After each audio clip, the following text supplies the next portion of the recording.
బీమారు తీసుకొచ్చి బీమారు ద్వారా ఈ దక్షిణ తెలంగాణ నిధులన్నీ కూడా వారికి ఉత్తర తెలంగాణకి ఆ 4 రాష్ట్రాలకి అత్యధికంగా 400% నిధులు ఇవ్వడానికి మరి వారు తీసుకొచ్చే చట్టం ద్వారా వెళ్తూ ఉన్నాయి.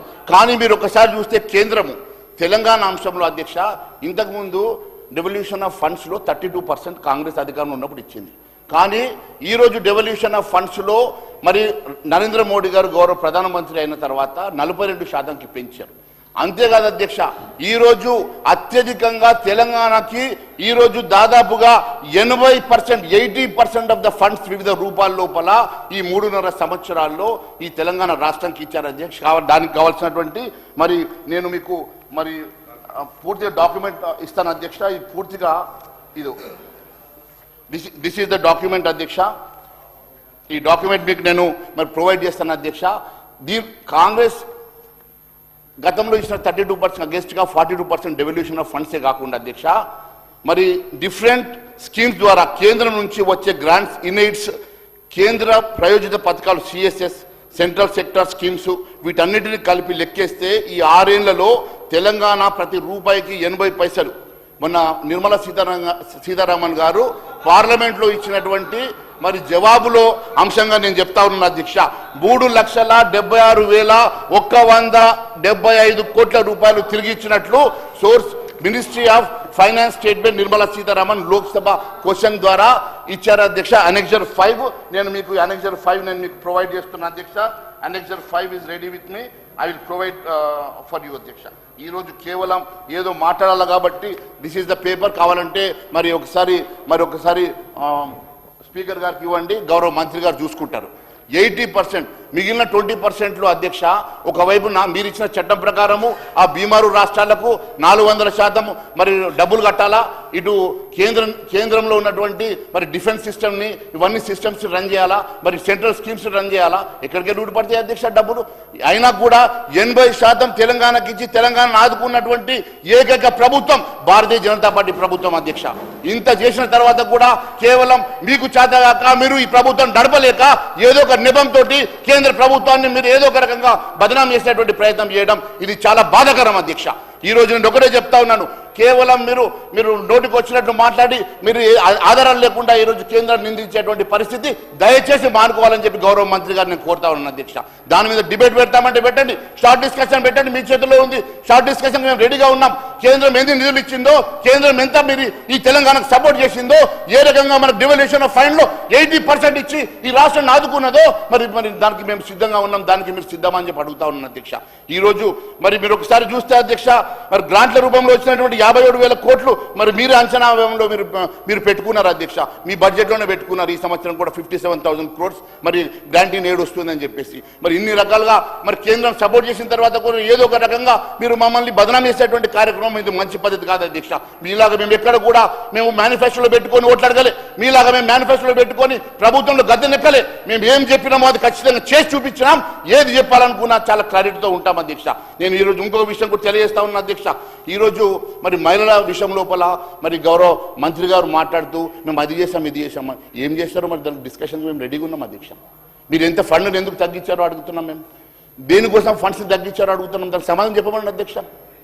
మరి వడ్డీ లేని రుణాలు అంటున్నారు కదా, వడ్డీ లేని రుణాలు ఎన్ని ఇచ్చారో దానికి సమాధానం చెప్పమండి అధ్యక్ష. ఈ రోజు మీరు ఏ రకంగా మరి మహిళా సాధికారతను మీరు కాపాడుతూ ఉన్నారో దానికి సమాధానం చెప్పమని అడుగుతా ఉన్నాను అధ్యక్ష.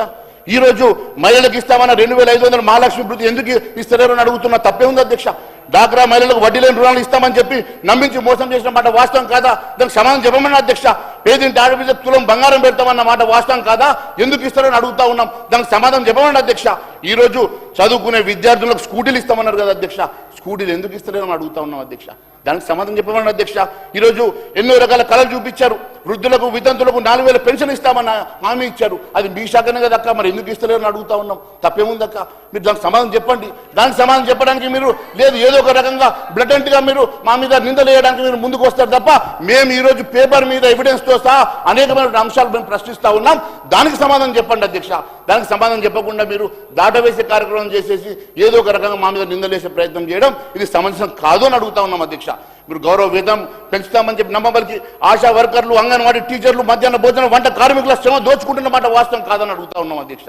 మరి అనేక మంది కార్మికుల శ్రమ దోపిడీ చేస్తూ ఈరోజు మీకు మాట్లాడే అధికారం హక్కు ఈ ప్రభుత్వానికి ఉన్నదని చెప్పి మాత్రం అడుగుతా ఉన్నాం అధ్యక్ష. ఇప్పుడు నేను చెప్పిన మాటలకు బడ్జెట్ గణాంకాల సాక్ష్యం అధ్యక్ష. మహిళా శిశు సంక్షేమ శాఖకు ఉమెన్ అండ్ చైల్డ్ వెల్ఫేర్ గత ఏడాది 5,850 కోట్లు ఉంటే ఈసారి 3,143 కోట్లకు తగ్గించిన మాట వాస్తవం కాదా? 46% కోత విధించిన మాట వాస్తవం కాదా అని మాత్రం అడుగుతా ఉన్నాం అధ్యక్ష. అంతేకాదు అధ్యక్ష, మహాలక్ష్మి 2,500 మహాలక్ష్మి వృత్తి మరి జీరో అలొకేషన్ అధ్యక్ష. డాక్రా వడ్డీ లేని రుణాలకు పెండింగ్లో ఉన్న వడ్డీ బకాయిలు తీర్చడానికి కనీస నిధులు కూడా ఈ బడ్జెట్లో కేటాయించలేదు అధ్యక్ష. గ్యాస్ సిలిండర్ సబ్సిడీ అన్నారు, రాష్ట్రంలో 1 కోటి గృహాలకు కేటాయించినటువంటి కేవలం 723 కోట్ల అధ్యక్ష. అంటే లబ్ధిదారులను భారీగా కోత చేయాలని చెప్పేసి ఆలోచిస్తున్న మాట వాస్తవం కాదని అడుగుతా ఉన్నాను అధ్యక్ష. ఈరోజు కొలువుల కొరకు నిరుద్యోగులు నిరంతరం నిరీక్షణ చేస్తా ఉన్నారు అధ్యక్ష. భట్టి గారు బడ్జెట్ ప్రసంగంలో గత ప్రభుత్వంలో స్కాములు చేస్తే మేము పారదర్శకత నిర్వహించినామని చెప్తా ఉన్నారు కదా అధ్యక్ష. మరి పారదర్శకత ఎక్కడ ఉన్నది అధ్యక్ష? పారదర్శకత ఒకసారి చూపేమని అడుగుతా ఉన్నాం అధ్యక్ష. మరి స్కాములు లేవు, ఉన్న పెద్దల్ని ఏమాత్రం మరి ఎందుకు వదులున్నారు? గతంలో మరి స్కాములు చేసినామని చెప్పారు కదా అధ్యక్ష. మరి గతంలో స్కామ్ చేసిన మరి పెద్ద మనుషులు వారి వెనుక ఉన్నటువంటి మరి కాన్స్పిరేటర్స్ ఎందుకోసం వదిలేశారని చెప్పి మాత్రం మేము అడుగుతా ఉన్నాం అధ్యక్ష. 65,000 కొత్త ఉద్యోగాలు ఇచ్చామన్నారు, అది అబద్ధం కాదా అధ్యక్ష? ఈ 2 ప్రభుత్వాలు నిరుద్యోగులను మోసం చేస్తే జాబ్ క్యాలెండర్ అని చెప్పి అడిగి వాళ్ళు రామకోటిలాగా 100 సార్లు చదివినా కూడా ఈ రోజు వరకు కూడా మరి ఎక్కడ కూడా వారికి జాబ్ క్యాలెండర్ విషయంలో ఎక్కడ ప్రస్తావన చేయకపోవడం బాధాకరం అధ్యక్ష. అయినా ఏ ప్రభుత్వం కరికరించలేదు.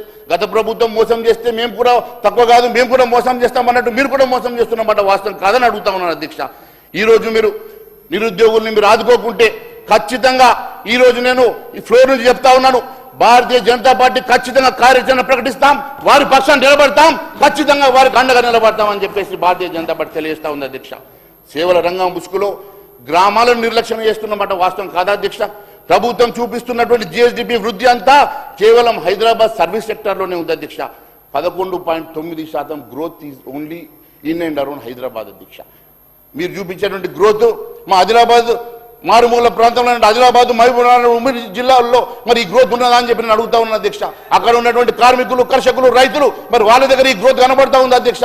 హైదరాబాద్ లో ఉన్నటువంటి సర్వీస్ సెక్టర్ ని గ్రోత్ చూపించేసి ఈ రాష్ట్రంలో ఉన్నటువంటి గ్రోత్ అని చెప్పుకున్నటువంటి మీరు ఈ రోజు ఇదే ఎందుకోసం అని చెప్పి గ్రామీణ ప్రాంతాల మీద వివక్ష చూపిస్తా ఉన్నారని అడుగుతా ఉన్నాం అధ్యక్ష. వ్యవసాయ సంక్షోభాన్ని ప్రభుత్వం ఎందుకోసం అని దాచిపెడతా ఉన్నదో సోషల్ ఎకనామిక్ సర్వే 2026 చాలా స్పష్టంగా చెప్తా ఉంది అధ్యక్ష. గ్రామీణ ప్రాంతంలో ఉన్నటువంటి మరి రైతు కూలీలు అనేక మంది ఈ రోజు మరి వెనుకబడిపోతా ఉన్నారు, వారు నిర్లక్ష్యం చేస్తూ ఉన్నదని చెప్పి చెప్తా ఉన్నారు అధ్యక్ష. మీరు చెప్పేటువంటి రూరల్ అగ్రికల్చరల్ రీజనల్ ఎకానమీ, మరి మీరు చెప్పేటువంటి రూరల్ అగ్రికల్చరల్ ఎకానమీ అధ్యక్ష, ప్రభుత్వం అంటే తెలుగులో దాన్ని అధ్యక్ష రేర్ అని ఎందుకు పెట్టారు అధ్యక్ష? రేర్ అనే పదానికి తెలుగులో అర్థం అరుదు అధ్యక్ష. అంటే అభివృద్ధి చేయడం అరుదు అధ్యక్ష. ఇండ్లు కట్టడం అరుదు అధ్యక్ష. జీవనోపాధి కల్పించడం అరుదు అధ్యక్ష. రోడ్లు శాంక్షన్ చేయడం ఇది అసలు కదా అధ్యక్ష. అంత అరుదు. ఈ రేర్కి అర్థం ఒకటే అధ్యక్ష, అరుదు అనేది. ఈ ప్రభుత్వం రేరా మీద ఉన్నటువంటి ప్రేమ రేర్ మీద లేదు అధ్యక్ష. రేరా మీద ఉన్నటువంటి ప్రేమ ఎందుకోసం అని చెప్పి లేదో ఒకసారి ఆలోచన చేయాలని అడుగుతా ఉన్నాం అధ్యక్ష. మరి పడవబడ్డ పట్టణ ప్రగతి గురించి ఒక నిమిషం మాట్లాడుతాను అధ్యక్ష. కోర్ అర్బన్ రీజన్ ఎకానమీ అధ్యక్ష. ఈరోజు the hub for high value services, technology, innovation and urban economic engines అని విజన్ డాక్యుమెంటరీలో ఇచ్చారు కదా అధ్యక్ష, చెప్పారు అధ్యక్ష. హైదరాబాద్ చుట్టుపక్కల హై వాల్యూ ల్యాండ్ సేల్స్ చేస్తున్నారు రోజువారీ పాలన కోసం, కానీ హై వాల్యూ సర్వీసెస్ మాత్రం చేయడం లేదు అధ్యక్ష.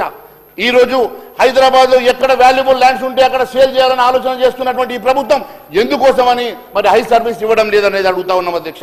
ఒకవైపు నగరం వరదలు వస్తే వీధులన్నీ కూడా నీళ్లమయమై వరదలమయమైనటువంటి పరిస్థితి రాష్ట్రంలో హైదరాబాద్ లో ఉంటే దాని గురించి ఎప్పుడు కూడా ఆలోచన చేయరు అధ్యక్ష. ట్రాఫిక్ అనేది ఒక టెర్రర్ గా మారిపోయింది.